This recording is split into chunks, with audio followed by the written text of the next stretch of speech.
Hello students, हम लोगों ने क्लास 12 के इनवर्स ट्रिग्नोमेट्री फंक्शन के पिछले टॉपिक तक में आपने डोमेन, कोडोमेन और डोमेन से कैसे रेंज निकालेंगे, उसके बाद हमने ट्रिग्नोमेट्री फंक्शन के बारे में पता कि उनका इनवर्स हम पॉसिबल नहीं है। तब इसी चीज को हम ग्राफ के माध्यम से पढ़ते हैं। तो देखिए, यहाँ आपके सामने मैंने ग्राफ बनाया है साइन एक्स का। साइन एक्स में आपको पता है कि साइन 0 की वैल्यू 0 होती है, साइन 90 की वैल्यू 1 होती है, साइन 180 की वैल्यू 0 होती है। ऐसे ही ग्राफ आपका बनेगा। मींस साइन की मैक्सिमम वैल्यू प्लस की 1 होगी और मिनिमम वैल्यू -1 होगी। जो कल आपको मैंने डोमेन में बताया था कि डोमेन में हम रियल वैल्यूज को पुट करते हैं। किस फॉर्म में? रेडियन फॉर्म में। तो जब रेडियन फॉर्म में हम पुट करते हैं तो हमको वैल्यू मिलेगी, ये x है डोमेन एंड y क्या है हमारा? कोडोमेन है। तो इसमें जो वैल्यू हमने पुट की थी 0, π/2, पाई, 2π, ठीक। और जब हमने इसको sin x में पुट किया था, क्योंकि y इक्वल टू क्या है? sin x है, देन x की वैल्यू 0 पुट किया था, 0, sin 90 की वैल्यू 1, sin 180 की वैल्यू 0 एंड sin 360 की वैल्यू भी 0। तो जो हमें पेयर बन रहे थे वो इस फॉर्म में बन रहे थे, ठीक। तो आपने जो sin x का ग्राफ बनाया उसमें आपने देखा जो x एक्सिस है, ये x एक्सिस, ये डोमेन को रिप्रेजेंट कर रहा है। डोमेन को, डोमेन क्या है? रियल नंबर है। जो x एक्सिस है sin x वो डोमेन को रिप्रेजेंट कर रहा है, और ये जो y एक्सिस है वो हमारे कोडोमेन की रेंज को रिप्रेजेंट कर रहा है। वो हमें रेंज को रिप्रेजेंट कर रहा है, ठीक। जब वो रेंज को रिप्रेजेंट कर रहा है तो रेंज इसकी क्या है? -1 से +1। तो +1 पे ये पॉइंट है और -1 पे ये पॉइंट। देखिएगा ये वैल्यू और ये वैल्यू जो हाइट है वो इक्वलिटी पे होनी चाहिए। तो आपने देखा +1 एंड -1। अब आपके पास +1 -1 है, तो आपने डोमेन और कोडोमेन की हेल्प से एक चीज ये कंफर्म कर ली कि sine y equal to sine x का ग्राफिकली या मैपिंग के माध्यम से, दोनों से हम चेक करने पर हमें ये पता चल रहा है कि इसका इनवर्स पॉसिबल नहीं है। क्योंकि इनवर्स के लिए आपकी कंडीशन क्या थी? 1 1 on 2। 1 1 on 2 का मतलब डोमेन के ईच एलिमेंट की कोडोमेन पर एक सिंगल इमेज बनेगी। डोमेन के ईच एलिमेंट की कोडोमेन पर एक सिंगल इमेज बनेगी, और कोडोमेन पर ऐसा कोई एलिमेंट ना हो जिस पर डोमेन का एलिमेंट इमेज ना बनाए। देखिए फंक्शन तो दिख रहा है, फंक्शन दिख रहा है क्योंकि ईच एलिमेंट की डोमेन के कोडोमेन पर इमेज बन रही है, पर देखिए सिंगल इमेज नहीं बन रही है। और जब सिंगल इमेज नहीं बन रही है तो इनवर्स पॉसिबल नहीं है। पर अब हमको ट्रिग्नोमेट्री फंक्शन का इनवर्स फाइंड करना है। तो जब इनवर्स फाइंड करना है तो हम एक रिस्ट्रिक्शन लगाते हैं। देखिए एक प्रतिबंध लगाए। प्रतिबंध क्या लगा देते हैं? हम मान लेते हैं कि हमने प्रतिबंध लगा दिया, ये जो वैल्यू है क्या है? π/2 पे से -π/2, ये वाली ध्यान समझिएगा। ये जो वैल्यू है, ये जो हाईलाइट हम कर रहे हैं, ये वैल्यू मींस x की जो वैल्यू है वो ग्रेटर देन इक्वल टू -π/2 और लेस देन इक्वल टू π/2 है। ध्यान रखिएगा, हमने रिस्ट्रिक्शन लगा दिया है कि जो x की वैल्यू मींस जो डोमेन की वैल्यू है वो -π/2 के इक्वल या उससे बड़ी हो और प्लस के π/2 से छोटी और इसके इक्वल हो। इस कंडीशन पे देखिए डोमेन के ईच एलिमेंट की कोडोमेन पे एक सिंगल इमेज बनेगी। बनेगी कि नहीं बनेगी? रिपीट ही नहीं होगा भाई। जब डोमेन के ईच एलिमेंट -π/2 से +π/2 के बीच की वैल्यू रखनी है, तो -π/2 की वैल्यू -1, +π/2 वैल्यू +1। देखिए रेंज है -1 से +1, और इसके बीच में कोई नंबर हम ला ही नहीं सकते कि हम ऐसा कोई नंबर ला दे जिससे उसकी इमेज क्या बने? एक एलिमेंट की, दो एलिमेंट की एक इमेज बन जाए, नहीं बनेगी। हर एलिमेंट की कितनी बनेगी? एक सिंगल इमेज बनेगी। तो इसका मतलब है अगर हम एक रिस्ट्रिक्शन लगा दें, प्रतिबंध लगा दें कि x की जो वैल्यू है वो -π/2 से +π/2 के इक्वल और उससे लेस देन और ग्रेटर देन है, उस कंडीशन पर हमें इसका इनवर्स फाइंड हो सकता है। हमने इसलिए किया क्योंकि हमने एक एज्यूमेशन किया, सपोज यहाँ कोई एक वैल्यू और ले लें +1 से छोटी, कोई एज्यूम ले लेते हैं 0.5 ले लिया, और अगर आपने 0.5 लिया तो देखा इसको ग्राफ को ऐसे बढ़ा नहीं पाए,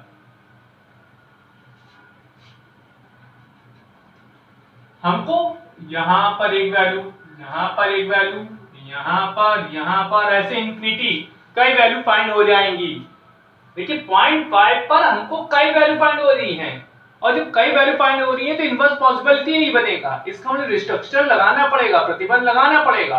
तो हमने एक प्रतिबंध लगा करके ये क्लियर कर लिया कि इनवर्स फाइंड करने के लिए हमको जो प्रिंसिपल वैल्यू चाहिए, ठीक, मुख्य मान, वो क्या होना चाहिए, -π/2 से बड़ा बराबर और प्लस के π/2 से छोटा बराबर। मींस जो डोमेन होगा वो -π/2 से बड़ा और बराबर होगा और प्लस के π/2 से छोटा और बराबर होगा, तभी इसका हम इनवर्स फाइंड कर सकते हैं। कुछ लोग ये भी कह सकते हैं कि हम यहां से ये वैल्यू है π/2, अगर हम π/2 से 3π/2 ग्राफ खींच दें तो क्या हमारा इनवर्स नहीं फाइंड होगा? फाइंड होगा। आप π/2 से 3π/2 कर लीजिए या -3π/2 से माइनस का π/2 कर लीजिए, दोनों पे ही ग्राफ इनवर्स बनेगा। पर इंटरनेशनल मैथमेटिक्स में जो एक प्रूफ किया गया है वो ये है कि -π/2 से +π/2 के बीच में जो ग्राफ होगा वो उसकी प्रिंसिपल वैल्यू को रिप्रेजेंट करेगा। अब हम इसके इनवर्स का ग्राफ समझने की कोशिश करते हैं।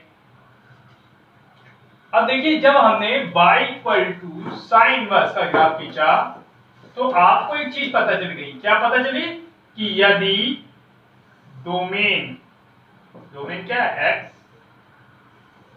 और ये क्या है y, अगर एज्यूमेशन कर लें यहाँ 1 2 3 लिखा हो, यहाँ पर लिखा हो a b c, तो ईच एलिमेंट की डोमेन के कोडोमेन पर एक सिंगल इमेज बन रही है। इनवर्स फाइंड करने के लिए हमने रिस्ट्रिक्शन लगाया है। क्या लगाया था? कि जो x की वैल्यू है वो ग्रेटर देन इक्वल टू -π/2 और लेस देन इक्वल टू +π/2 है। तो हमको ये क्लियर हो गया कि डोमेन वैल्यू फिक्स कर दी गई है, ना इससे ज्यादा बड़ी होगी ना इससे ज्यादा छोटी होगी। तो उस कंडीशन में डोमेन फिक्स है, तो उसकी इमेज क्या बन रही है? एक सिंगल इमेज बन रही है, और सिंगल इमेज के बनने के साथ साथ रिपीटिंग नहीं हो रही है, तो वन तो हो गया। और कोडोमेन पर ऐसा कोई एलिमेंट भी नहीं बच रहा जिसमें कोई इमेज ना बने। तो हमने कहा एक एग्जांपल ले लेते हैं कि डोमेन के एलिमेंट क्या है 1 2 3, कोडोमेन के एलिमेंट a b c। तो हमने x से y की तरफ गए थे, sin x में x से y तरफ गए थे तो 1 1 भी था, on 2 था। अब इनवर्स की बात कर रहे हैं तो अब क्या होगा? ये बन जाएगा हमारा डोमेन और ये क्या बन जाएगा? कोडोमेन। तो जो ग्राफ था x से y तरफ गया था तो ग्राफ किस चल रहा था? x एक्सिस पे चल रहा था। अब ग्राफ किस पे चल रहा है? y से x की तरफ। तो ग्राफ हमारा देखिए अब y से x की तरफ हो गया, तो यहाँ अब x की वैल्यू +1 से -1, मींस जो रेंज है वो अब हमारी डोमेन हो गया और जो डोमेन है वो अब हमारी क्या हो जाएगी? रेंज हो जाएगी। तो मैक्सिमम क्या है? +1 से -1। तो जो डोमेन में वैल्यू है मैक्सिमम वो +1 से -1 के बीच में चल रही है, और इसकी मैक्सिमम वैल्यू देखिए कहां चल रही है? π/2 -π। समझे? जो डोमेन से डोमेन से रेंज की तरफ चल रहे थे तो y = sin x का ग्राफ चल रहा था, वो x एक्सिस पर चल रहा था, x एक्सिस पे। अब ग्राफ क्या चलेगा? रेंज से डोमेन की तरफ, मींस y से x की तरफ, तो वो y एक्सिस पे चलेगा। और जब y एक्सिस पे चलेगा तो इस जो ग्राफ है वो इस तरह से बनेगा। देखिए यहाँ पर π/2 पर क्या वैल्यू है? 1। पहले था हमारे पास 1, a, अब क्या हो गया? a, 1। ठीक, तो पहली वैल्यू क्या थी हमारे पास? π/2, 1। ग्राफ में π/2, 1 जब y = sin x था, y = sin x पर π/2, 1 है। अब क्या हो गया? 1, π/2। x y था, y x हो गया। तो इनवर्स में क्या करेंगे? जब हम x एक्सिस पे ले रहे थे y = sin x, तो वहां पर हमने देखा इनवर्स पॉसिबल नहीं हो रहा था, तो हमने एक रिस्ट्रिक्शन लगा दिया, प्रतिबंध लगा दिया कि -π/2 से x की वैल्यू बड़ी होगी, बराबर होगी, पर प्लस के π/2 से छोटी और बराबर होगी। तो हमको यह कंफर्म हो गया कि अब इसका इनवर्स पॉसिबल है, क्योंकि इस वैल्यू के बीच में कोई नंबर रिपीट नहीं करेगा और उसका जो ग्राफ है वो रिप्रेजेंट आराम से हो जाएगा। अब हमने जब उसको इनवर्स बनाया तो ग्राफ हमें इस तरह से प्राप्त हो गया। ठीक, अब इसको ध्यान से देख लीजिए। अब देखिए, अब हमारे पास क्या है, cos x का ग्राफ। तो y equal to cos x, हमने x x की वैल्यू लिख ली 0, π/2 पाई, 3π/2 2 पाई, नेगेटिव डायरेक्शन में -π/2 -π, -3π/2 है -2π। अब हम याद करते हैं कुछ चीजें कि हमको पता है कि cos 0 की वैल्यू कितनी होती है 1, तो 1 यहां होगा। cos 90 की वैल्यू 0, तो ग्राफ ऐसे आएगा। ठीक, ये आएगा। cos -90 की वैल्यू भी 0 ही हो जाएगी, होगी। इसके बाद जब ग्राफ के आगे बढ़ेंगे तो cos 180 की वैल्यू चाहे नेगेटिव लीजिए और चाहे पॉजिटिव लीजिए, दोनों कंडीशन में वैल्यू क्या होगी, 1 होगी। ग्राफ ऐसे जाएगा, ध्यान देखिएगा।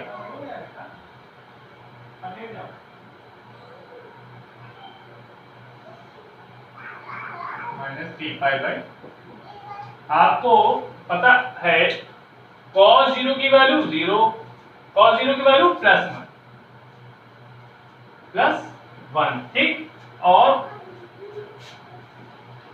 cos 180 की वैल्यू -1, चाहे आप इधर से देखिए चलिए। ठीक, cos 0 की वैल्यू +1 और cos 180 की वैल्यू -1। ऐसे ही cos 90 की वैल्यू 0 और cos 270 की वैल्यू भी 0। तो ग्राफ हमारा इस तरह से रिप्रेजेंट हो गया। यहाँ पर भी डोमेन क्या है, रियल, और उसकी रेंज -1 से +1। यहाँ भी हमें रिस्ट्रिक्शन लगाना पड़ेगा और रिस्ट्रिक्शन में हम क्या करेंगे, -π/2 से +π/2 के बीच में हम ग्राफ को खींचने की कोशिश करेंगे। यहाँ ध्यान से देख लीजिएगा, ग्राफ में क्या है, अगर चेंजमेंट हो गया तो वैल्यू में बदलाव आ जाएगा। तो हमने यहाँ जो y equal to cos x का ग्राफ बनाया है उसमें हमने ये देखा है कि जो वैल्यू है, मैक्सिमम वैल्यू कितनी है +1 और मिनिमम वैल्यू कितनी है -1, पर जो वैल्यू जाएगी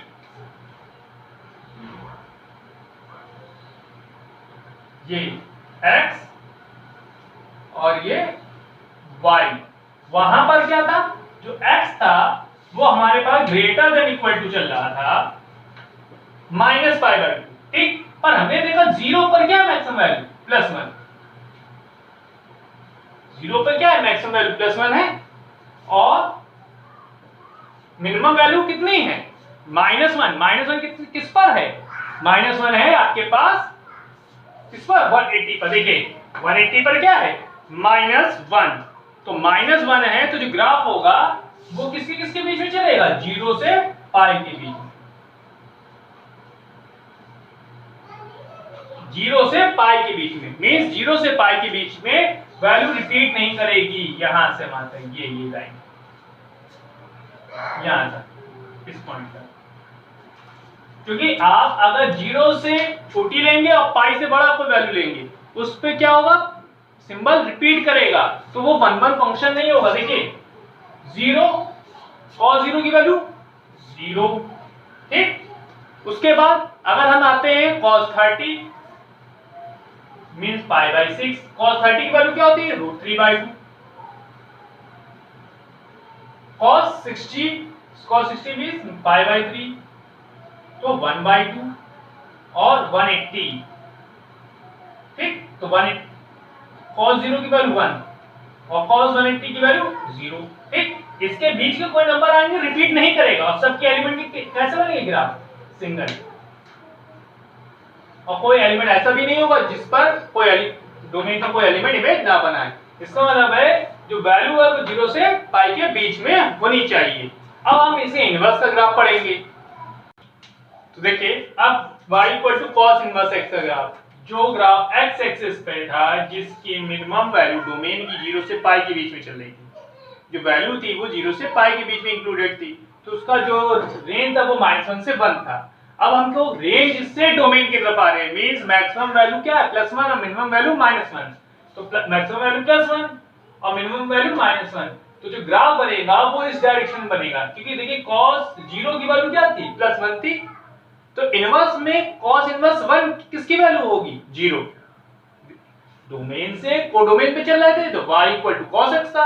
अब क्या लिख रहे हैं हम, cos इनवर्स x, इसका मतलब है कोडोमेन से हम क्या चलेंगे, डोमेन की तरफ। उस कंडीशन पे पहले रेडियन से आपको न्यूमेरिकल वैल्यू फाइंड करनी थी, अब न्यूमेरिकल वैल्यू से किसकी फाइंड करनी है, रेडियन फॉर्म में। तो यहाँ पर ग्राफ जो है वो y एक्सिस पे आ गया। y एक्सिस पर देखिए +1 है 0 पर, और π/2 पे क्या हो गया, 0, y एक्सिस पे आ गया। फिर 180 पर क्या हो गया, -1। तो जो ग्राफ है वो यहां से लेकर के यहां तक रिप्रेजेंट करेगा। अब मैं आपको sec x, tan x, cot x इन सभी के ग्राफ को समझा दे रहा हूं, आपको ध्यानपूर्वक देख करके समझ लीजिए। अब देखिए, अब हम tan x का ग्राफ के बारे में पढ़ते हैं। तो y tan x, आपको मैंने बताया था tan x पे r minus x such that x equal to 2n plus 1 π/2 and it belongs to z, and क्या एक इंटीजर है। और आपको पता है कि जो वैल्यू होती है डोमेन की वो हमें ऐसी लेनी है जिसमें हमें इंफिनिटी ना मिले, क्योंकि आपको पता है tan 0 की वैल्यू 0 होती है और tan 90 वैल्यू इंफिनिटी होती है। अगर हम ये ग्राफ की बात करें तो tan 0 की वैल्यू 0 पर tan 90 पे अगर ग्राफ ले जाएंगे तो क्या होगा, इंफिनिटी। इसका मतलब है हमें डोमेन में वो वैल्यू को हटाकर लिखना है जिनसे हमें इंफिनिटी या ग्राफ नहीं मिलेगा, क्योंकि डोमेन पे अगर हम 90 ले लेंगे तो इंफिनिटी, और कोडोमेन में ऐसा कोई एलिमेंट ही नहीं होगा जो इंफिनिटी को रिप्रेजेंट करे, तो हमें 1 1 और ऑन टू फंक्शन नहीं मिलेगी। क्योंकि हमें इनवर्स पढ़ रहे हैं तो हमको ये चीज का ध्यान रखना है tan में कि हमें जो वैल्यू है tan 0 की वैल्यू 0 और tan 90 वैल्यू इंफिनिटी, इसका मतलब 90 से बिलोंग करने वाली सारी वैल्यू को छोड़ करके बाकी सारे रियल वैल्यूज को हम डोमेन में रिप्रेजेंट करेंगे, और जो उनकी रेंज मिलेगी वो भी क्या होगी, हमें रियल नंबर मिलेगी। ठीक, अब जब हम इनवर्स की बात करते हैं तो इनवर्स में हम देखते हैं जो रेंज होता है वो अब हमारे के पास क्या बन जाएगा, डोमेन। मींस जो डोमेन है वो क्या होगा, रियल नंबर होगा। तो ये हमारे एक्स एक्सिस पे ग्राफ देखिए, जो रेंज है वो क्या, रियल नंबर है। रियल नंबर की वैल्यू चलेगी हमारे पास, न्यूमेरिकल वैल्यू चलेगी वो रियल नंबर की होगी, और जो उसका रेंज हो जाएगा वो -π/2 और +π/2 के बीच में होगा। -π/2 और +π/2 के बीच में होगा, क्योंकि देखिए ये प्लस का π/2 है और ये माइनस का π/2, तो इनके बीच में आपको tan इनवर्स x का ग्राफ मिलेगा। क्योंकि tan 90 की वैल्यू क्या थी, इंफिनिटी, और tan -90 की वैल्यू -इंफिनिटी, तो प्लस के इंफिनिटी और माइनस इंफिनिटी के बीच में वैल्यू होगी जो वो रेंज होगी tan इनवर्स x में। अब हम cot की x की बात करते हैं तो cot x में मालूम है आपको कि cot 0 की वैल्यू इंफिनिटी होती है, 1/tan x होता है, और tan 0 की वैल्यू 0, और 0 से किसी नंबर को डिवाइड करो क्या है, इंफिनिटी। तो जो रेंज होगी, डोमेन होगा जो, वो रियल माइनस n पाई, मींस वो सभी वैल्यू जो कि इंफिनिटी को रिप्रेजेंट करेंगी। क्या होगा, 0, पाई, 2 पाई, 3 पाई, इस तरह की वैल्यू। तो रियल नंबर में उस वैल्यू को हम हटा देंगे। तो जब रियल नंबर से उस वैल्यू को हटा देंगे तो जो उसका रेंज होगा वो 0 से पाई के बीच में हो जाएगा। देखिए यहाँ पर ये 0 है, तो जब हम हमने क्या हटा दिया, 0 हटा दिया, जब 0 हटाया तो 90 से स्टार्ट हुआ, 90 से पॉजिटिव डायरेक्शन पे और नेगेटिव डायरेक्शन पे, और ये 0 से पाई के बीच में बन रहा है। ऐसे पाई से 2 पाई के बीच में बनेगा, और हम ये देखें इधर भी तो -π/2 से आगे की वैल्यू के बीच में वैल्यू बनेगी। अब ग्राफ जब हम कॉर्ड इनवर्स में करेंगे तो वो किस डायरेक्शन में बढ़ेगा, y एक्सिस पे आ जाएगा। तो यहाँ पर जो डोमेन होगा वो तो रियल नंबर होगा, पर जो कोडोमेन होगा या जिसे कहते हैं रेंज, वो क्या होगा, 0 से पाई के बीच में होगा। इस 0 से पाई जो वैल्यू लिख रहे हैं हम यहाँ रेंज में, देखिए ध्यान से, जितनी रेंज में वैल्यू लिख रहे हैं इसको हम क्या कहते हैं, principal value branch. Principal value branch हमारे कहलाती है, इसलिए ग्राफ को ध्यान समझ लीजिए। देखिए आपके पास ग्राफ है y sec x, तो जो y sec x है इसका डोमेन हमने पढ़ा था, डोमेन क्या था, रियल माइनस π/2, मींस π/2 sec 90 की वैल्यू क्या हो जाती है, इंफिनिटी हो जाती है भाई, रियल माइनस 2n + 1 π/2, तो जो n है वो इंटीजर होगा, तो इसको हटाने के बाद जो बची हुई वैल्यू वो क्या होती है, हमारी डोमेन होती है। तो देखिए 0 है तो sec 0 की वैल्यू क्या होती है, sec 0 को लिखोगे 1 अपॉन cos 0, cos 0 की वैल्यू क्या होती है 1, देन 1 वैल्यू आएगी, ये 1 आ गई। और 90 की, तो cos 90 की वैल्यू क्या होती है 0 होती है, और 0 से 1 में डिवाइड करो इन्फिनिटी, तो sec 90 इन्फिनिटी आएगा। और डोमेन में कोई ऐसा एलिमेंट नहीं होना चाहिए जिसकी इमेज इन्फिनिटी बने, क्योंकि इन्फिनिटी को हम रिप्रेजेंट नहीं कर सकते।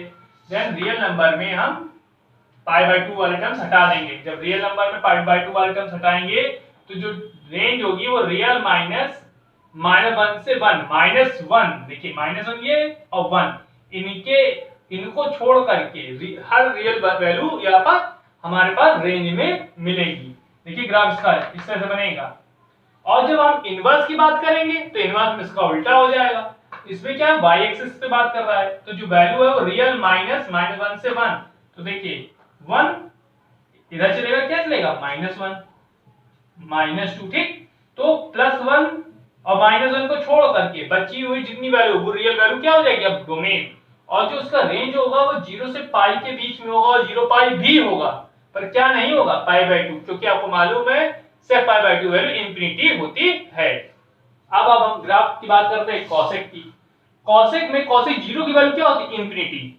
इसका मतलब है cosec में डोमेन में ऐसा लेना है रियल नंबर में से कि 0 हटाकर जो बच जाए वो सारी वैल्यू हम रियल नंबर की लेंगे। तो लिखा हमने क्या है r माइनस n पाई हमें क्या बताता है, वो सभी वैल्यूज जो हमको इंफिनिटी देंगी, तो इंफिनिटी वाली नंबर्स हटा देंगे।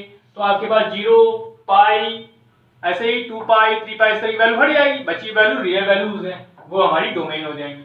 और उनकी जो रेंज होगी उसमें -1 और 1 को छोड़ करके बाकी जितनी रियल वैल्यूज हैं वो हमारी रेंज हो जाएंगी। तो देखिए 0 और पाई के बीच में पाई बाय 2, ठीक, तो पाई बाय 2 ऐसे 3 पाई बाय 2 -पाई बाय 2 इन सब पर तो ग्राफ बनेगा, बट 0 और पाई पर नहीं बनेगा। और जब हम इनवर्स की बात कर रहे होते हैं cosec में तो सेम उल्टा चलता है। अब डोमेन क्या हो जाएगा रियल -1 से 1, -1 से 1 को छोड़ दीजिए, बची सारी वैल्यू हमारी रियल वैल्यूज होंगी और उनका ही ग्राफ हमारा रिप्रेजेंट करेगा, जिसमें रेंज क्या होगी -पाई/2 +पाई/2 दोनों इंक्लूडेड होंगी, पर 0 नहीं होगा, क्योंकि आपको पता है cosec की 0 की वैल्यू क्या होती है इंफिनिटी। तो आपको जो मैंने ग्राफ का टॉपिक बताया है, ग्राफ को ढंग से याद कर लीजिए दिमाग में, जब जरूरत कहीं पड़ती है तो आप उसको बता सकते हैं। अब हम इसके आगे अब इसकी टेबल पढ़ते हैं। तब देखिए टेबल, अब देखिए जो अभी हमने इनवर्स ट्रिग्नोमेट्रिक फंक्शन के ग्राफ्स पढ़े, हमने वहां से डोमेन रेंज फाइंड किया, उनके बारे में समझा। अब हम उसको एक टेबल के माध्यम से भी समझ लेते हैं कि sin इनवर्स x का जो डोमेन होता है वो -1 और 1 को इंक्लूडेड और इनके बीच के नंबर्स होते हैं, और उसकी रेंज किसकी क्या होगी -पाई/2 से +पाई/2 के बीच में और इंक्लूडेड जुड़ी भी होगी। cos इनवर्स x का जो ग्राफ होगा वो भी -1 से 1 के बीच में होगा, डोमेन उसका -1 से 1 ही होगा, और उसकी रेंज क्या होगी 0 से पाई, मीन 0 और पाई दोनों इंक्लूडेड भी होगा और उनके बीच की वैल्यू भी होगी। tan इनवर्स x में डोमेन तो रियल होगा, पर इंफिनिटी नहीं होता है, इसलिए जो वैल्यू होगी वो -पाई/2 से +पाई/2 के बीच में होगी। वहां पर क्या था r - 2n + 1 पाई/2 था, क्योंकि वहां पर हम पाई/2 को हटाते थे और जो हमें रेंज मिलती थी वो रियल मिलती थी। यहाँ पर अब क्या हो गया डोमेन रियल है और जो उसकी रेंज होगी वो -पाई/2 से +पाई/2 के बीच की होगी। cos इनवर्स में भी डोमेन कैसा हो जाएगा रियल होगा, और जो उसकी रेंज होगी वो 0 से पाई के बीच में होगी, 0 पाई इंक्लूड नहीं है, उनके बीच में होगी। सेकंड इनवर्स में हमने पढ़ा था रियल -1, -1 और 1 को छोड़कर बची सारी वैल्यू क्या जो रियल वैल्यू हैं वो इसका डोमेन होगा, और जो रेंज होगी वो 0 पाई दोनों इंक्लूडेड होगा और उनके बीच का हो सकता है, पर क्या नहीं होगा पाई/2 नहीं होगा। ऐसे ही cosec इनवर्स x का जो डोमेन है वो रियल -1 से 1 होगा, इसको हटाने के बाद जो बची वैल्यू है वो क्या रियल वैल्यूज वो उसका डोमेन होगा, और इसकी जो रेंज है वो -पाई/2 से +पाई/2 के बीच में होगा और इंक्लूडेड होगा, बट 0 नहीं होगा। ठीक, अब हमको एक चीज ध्यान रखनी है जो नोट हमने लिखी है कि the value of any inverse trigonometric function which lies in the principal value interval. Principal value interval ये है, ध्यान रखिएगा, is said to be principal value of that inverse trigonometric function। ठीक, इसका कहने का अर्थ है कि किसी प्रतिलोम त्रिकोणमिति में लग गया तो इनवर्स ट्रिग्नोमेट्रिक फंक्शन, किसी प्रतिलोम त्रिकोणमिति फलन का वह मान जो उसके मुख्य मान के मध्य स्थित होगा, अंतराल में स्थित होगा, जो मेन वैल्यू इनके बीच में होगी, वह त्रिकोणमिति फलन का मुख्य मान कहलाएगा। The value of any inverse trigonometric function, किसी प्रतिलोम त्रिकोणमिति की कोई मान, फलन का कोई भी मान, which lie in the principal value interval, जो कि उसके मुख्य अंतराल के मध्य में होगा या इस बीच में स्थित होगा या उनके अंतराल में होगा, is said to be principal value of that inverse trigonometric function, तो उसे हम प्रतिलोम त्रिकोणमिति का मुख्य मान कहेंगे।